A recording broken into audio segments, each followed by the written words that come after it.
Bonjour, voici donc la laisse anti-étranglement, laisse lasso anti-étranglement avec cette position. Donc il y a une butée ici qui permet qu'on n'étrangle pas le chien totalement. Une petite poignée en quelque sorte au-dessus du cou, qui se situera donc au-dessus du cou, qui aura une utilité quand on la mettra en anti-traction.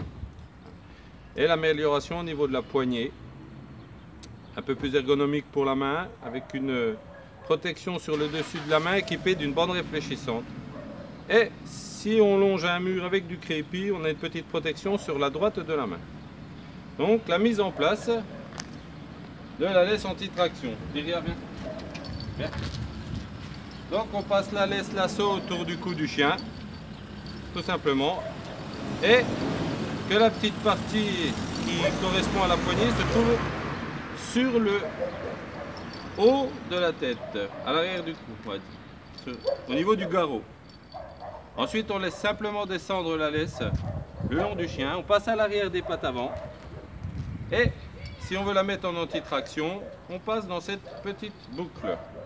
Et là, la laisse lasso est transformée en laisse anti-traction. Avec la poignée. Voilà. Donc, assis. Donc là, si le chien, par exemple en début de balade, a tendance à tirer, on mettra cette position.